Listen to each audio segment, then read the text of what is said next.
welcome to another episode of Driss's Kitchen. Oli and I will be preparing you a Moroccan feast today. We're going to start off with a grilled pepper salad, something I personally like very much. As a matter of fact, grilled peppers sometimes are quite good to substitute meat. So if you're a vegetarian, eat a lot of grilled peppers. They give that caramel texture in the mouth, which gives the satisfaction of eating meat, something usually I'm sure vegetarians need from time to time. We're also going to prepare you a Moroccan couscous, Oli. And what meats are we using today?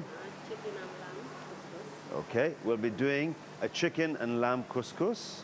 Okay, and we're going to follow it with a fruit salad. Now this fruit salad we're going to Moroccanize by adding a little bit of cinnamon to it.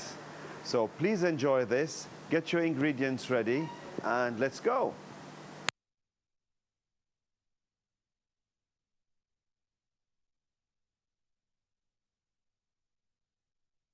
So now we start with our beautiful pepper salad. This is a Moroccan pepper salad. Actually, this is one of my favorite salads. I said to you earlier, peppers substitute this carnal need to chew meat, okay? Or to chew meat, yeah, exactly. Now, we're going to prepare this salad. We'll prepare one portion. I like a lot of this, so I'll use 2 peppers. So basically 2 peppers, all right? Maybe a tiny little clove of garlic, all right? Some nice Jawhara, Karen's favorite olive oil, okay?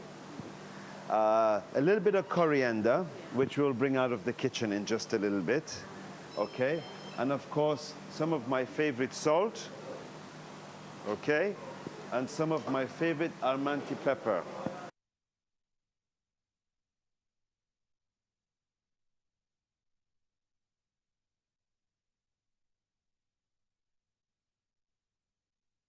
Now we're going to take the pieces of chicken and put them in the liter of water, which is equivalent to 5 cups of water. There we are. Oh, I dropped something in there that doesn't belong there. And then we put the lamb as well. Now, chicken and lamb really makes a wonderful combination in a stew, all right? Then we're going to take the 2 onions that have been chopped and throw them into the pan, okay? Together with the garlic over here that's been chopped as well, all into the pan. We'll throw the carrots in because carrots don't dissolve, whereas a potato will dissolve, and whereas the cabbage will fall into pieces in there. And of course, we're going to throw some saffron. Saffron. Available in your local supermarkets. This is a nice Moroccan ingredient as well. It gives a beautiful yellow color to the food. It smells nice. The saffron is orange in color, but when you drop it into the liquid, it starts to go yellow. Do you have a wooden spoon for me today? Just a minute. It starts to go yellow. I'll just give me a wooden spoon, please. There we are, you see. Now we mix everything together. There you are. So you put 2 packets. Each one weighs about 30 grams net, okay? Now, usually at the end of the cooking is when we will throw in, let's say halfway or a little over halfway through the cooking, we'll throw in our potatoes so they don't disintegrate in the stew. We'll throw in our cabbage because cabbage cooks very quickly towards the last end of the cooking. We'll also throw in our chickpeas and our raisins at the end of the cooking because chickpeas don't need much time to cook. All right, maybe in the last 10 minutes we'll throw in the chickpeas, the raisins in the last 5 minutes, the cabbage in the last 10 minutes, and the potatoes, let's say, in the last 15 minutes of the cooking, okay? Now, the coriander as well, we throw in the last end of the cooking when it's ready. But I'm going to throw in some coriander now, only because the coriander cooking in this stew will also give it some flavor. It'll give flavor to the broth, okay? Now, cooked coriander tastes very different from fresh coriander. You need the fresh coriander at the end to give that bursting flavor in your mouth, okay? But you put the coriander towards the beginning of the cooking to give it a nice aroma, full of flavor, full of essence.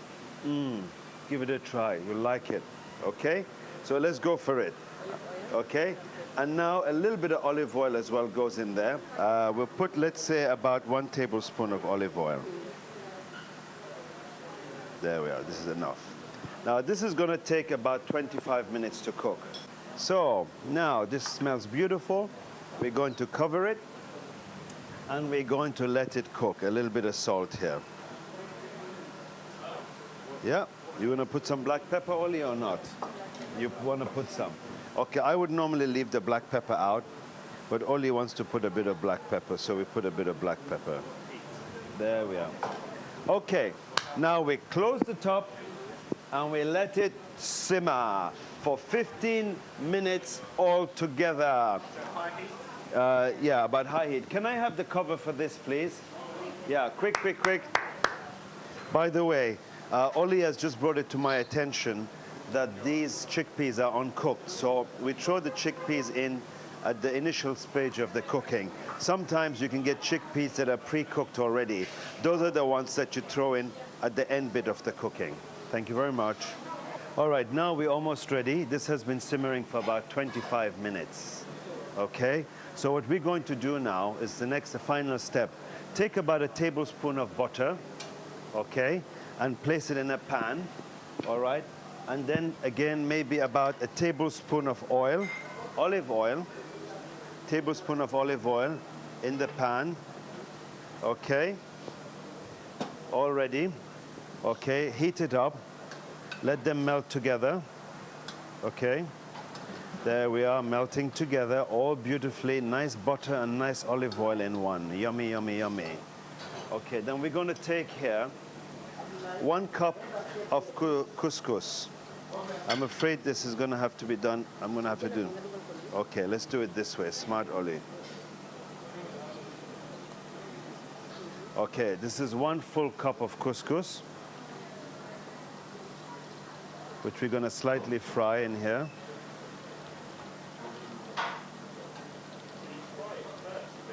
Yeah, this is a different method. The real way is to steam it, but most of you won't have steamers at home, you know, and we don't want to make life difficult for you. Remember, we're trying to cook simple here. It's the whole idea of this. No, it doesn't stick together at all. No, it doesn't. Steaming it is the way to do it. I think maybe what happened is if you had cooked it and it went wrong, something went wrong in your process. Yeah, you maybe over-soaked it. Over-soaked it, yeah? Okay, and overcooked it.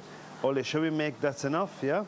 Okay, now this 1 cup is sufficient for 1 person, I think. So use 2 cups, okay? But to speed our cooking process up, we're only going to use 1 cup. Use 2 cups. And then we're going to take some of the broth, which is boiling. Oh, Oli, it's not boiling, it's boiling? Yeah. Some of the broth from the chicken, which is boiling, and pour it in. Pour it into the couscous. Yeah, a little more, Oli. Just a tiny bit more, I think. There. That's some of the broth. You can use a clear vegetable broth or the clear chicken broth. Try maybe and get a broth that doesn't have saffron in it already, because that saffron is going to change the color of your couscous, and you don't want to do that, okay? So remove it from the fire.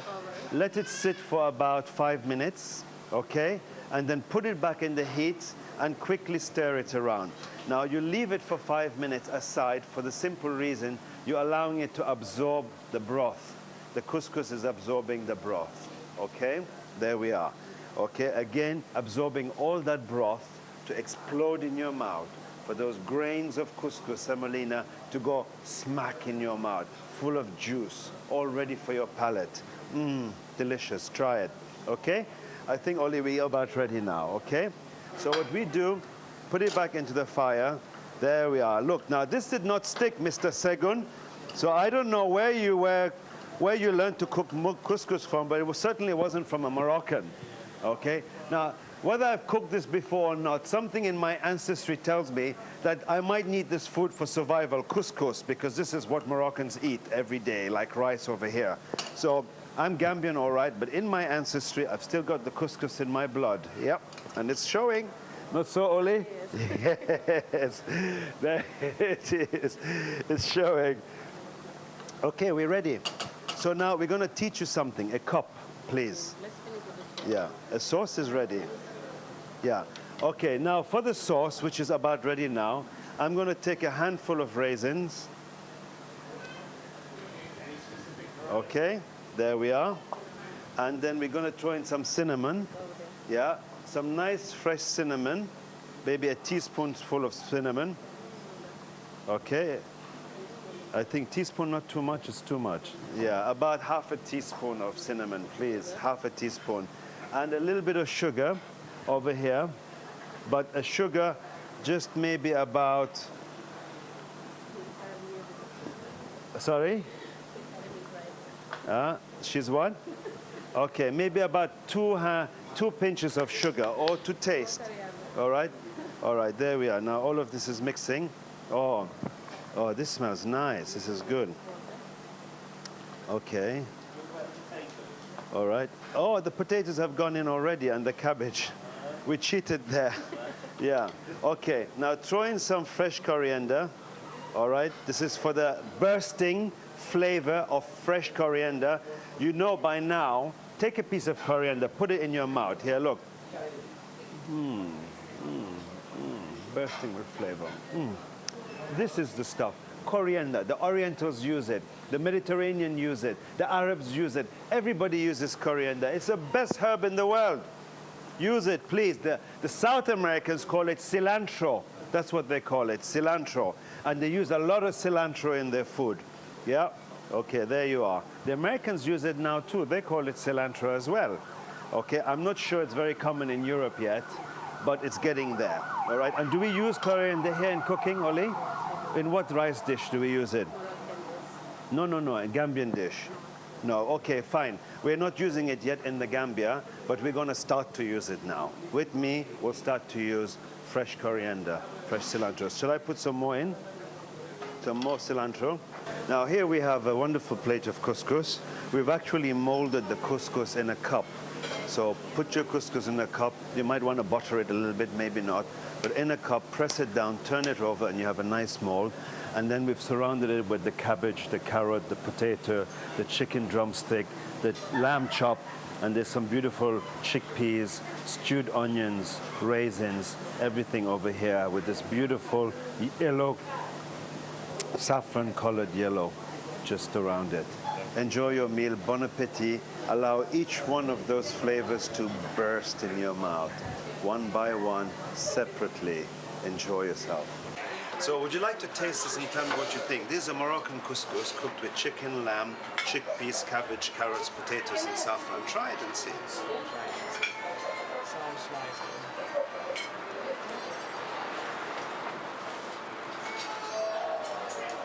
That chicken looks very tender. It's like flaky, it's falling apart. What'd you say? What can I say? Is it delicious? Good? Yeah, Oh, delicious. Is it I like... can eat a whole basin of this. Oh my God, a whole basin. Yeah, Incredible. incredible, definitely. Is it like bursting in your mouth with flavor? Yeah, a lot of flavors. I've never eaten something like this. Oh my God, never before eaten something like this. No. I used to eat couscous though, but not like this. Not like this. Yeah, Oh, okay. This couscous is extraordinary. Oh my God, it's extraordinary, this couscous. It's I'm telling you. extraordinary, yeah. It's an romantic couscous. Oh, excellent. And look, tell me, those flavors, what do you say about those flavors coming through into your mouth? I mean, what sort of sensation are you getting from this texture and feeling and combination of spices and herbs and vegetables and meat? What are you feeling right now? Well, it gives you the appetite to eat more. To eat more. Yeah. Yes? It's like delicious, sweet, whatever. Okay. Yeah. So there you are. Good food increases your appetite. Yeah. Another happy customer.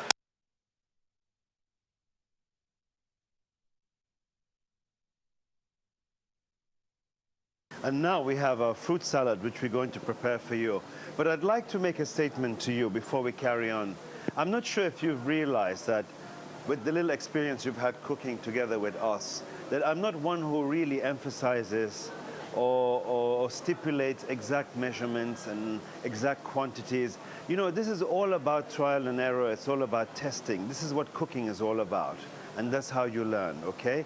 Now, with this fruit salad, for example, I'd be glad to say to you, use 1 orange, half a pineapple, 4 strawberries, 3 raspberries. But look, you know, it's how you want it. You want more of this, put more. You want less of that, put more, less. You don't want this, don't put it, okay? The only important thing is at the final end, the result has to be almost the same, which means that there should be sufficient juice in there for you to spoon into your mouth and sufficient segments of fruit floating about the juice and so forth. So let's go for it. Alfonso, would you like to start with that, please? Okay. You've got an orange peeled already. Let's go for that. Just take an orange. That's a grapefruit. No, this here. That's an orange. Grapefruit. Okay, we'll peel an orange later. Can you get someone to peel this orange for us, please, so we don't waste time? Okay, Alfonso, you've got to do these things quickly. Be ready. So maybe you want to show this carefully to the camera. You know, the orange skin has been peeled. Now, what Alfonso is doing is she's going to the sections of the orange, cutting in through the section, meeting at the bottom end of the section and removing the pulp, okay?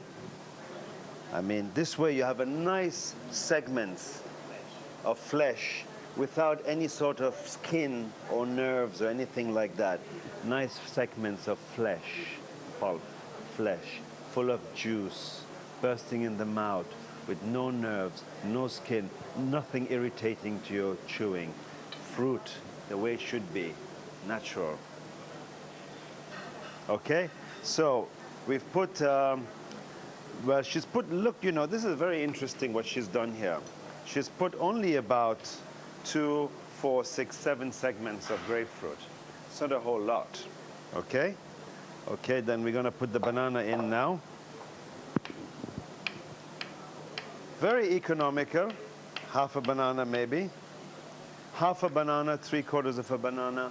You put as much as what you want or as little as what you want, and even put in what is not conventional. That's up to you. Create your own stuff. Half a mango. In this case, I think we're going with 1/4 of a mango. Even more economical. Wow, this goes a long way. There. 1/4 of a mango. Hooray. All right, I've sent for the orange. Can you see if the orange has been peeled? Huh? All right, thank you very much. All right, we've got, what we're going to use here is 1/4 again, 1/4 of a small papaya. 1/4 of a small papaya. And we're going to make you a nice fruit salad for nothing less than 2 people. And you can give more if you wish. Huh? Okay, and then some orange over here. A little bit of apple for the crunch. A little bit of pineapple. We'll throw some raspberries in here. Some fresh, locally grown Gambian raspberries. And a little bit of strawberry. The strawberries as well grow locally. We're going to put just a little bit of lime juice in this fruit salad to make it zesty. It's all about zestful flavors, huh? All about zestful flavors. And we're going to teach you a little secret later. A tiny little secret later, okay? And what we have here as well is you can do either of 2 things. You can either put in some fresh rosewater essence, which is a very Middle Eastern type essence, particularly coming out of Lebanon, Syria, Egypt, and so forth. Okay, that's rather powerful. Or I would prefer we put an orange water essence, which is also a similar type water, but instead of made from rose petals, it's made from orange flowers. And that's more North African for me. It's more Moroccan there. Okay? So what are we going to do? I think let's leave the rose water out for a while. I prefer the orange essence. You're going to put a tiny little bit of vanilla. Tiny, tiny little bit of vanilla. A drop or 2. Oops. Oops, Alfonsi. Okay, Alfonsi's put about a teaspoon of vanilla. Hi, how are you? You okay? Good. Okay, and we're going to put some fresh orange juice. That's the secret. Okay? Some fresh juice in the fruit salad. Look at that. Yum. Yum. Yum. Can I have a small glass of lemon juice as well? Lemon juice, fresh lemon juice. Wow, this is coming good. Okay. Enjoy your lunch. Thank you. Are you going here or having lunch? Having lunch? Good. Okay. There. Yeah, this is dessert here. Okay. Enjoy your lunch. Okay, this is our own made lemonade. Fresh lime juice. I'm going to throw about, oops, maybe a little of this. Okay, there we are already. Thank you. All right. What we have here, and of course, we're going to throw in a few leaves of fresh nana, fresh mint. This gives it its nice, cool, refreshing, mouth-bursting flavor. We haven't had to make a fuss about this. This is as it is. What's bringing it out is the red raspberries, the green mint, the apple color, the pineapple color, the banana color, the mango color, all this orange, red, green, yellow, white, all coming together. There you are. 100% natural. Sorry? 100% natural. 100% natural. Patricia, our Brazilian wonder girl. She does samba like nobody does. This is why we asked her to come and taste our samba of fruit salad today, made with all kinds of Brazilian tropical fruits, besides the raspberry and strawberry, of course. That's a bit European. Anyway, Patricia, please, would you like to try this fruit salad we've just made and give us an honest opinion? What do you think? I really want my honest Yes, opinion. your real honest opinion, please, Patricia. Please tell us.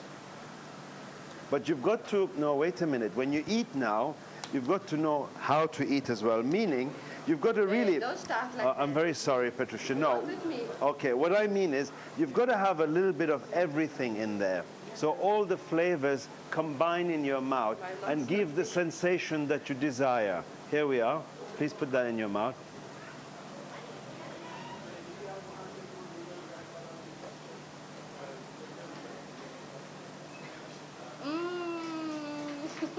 Good?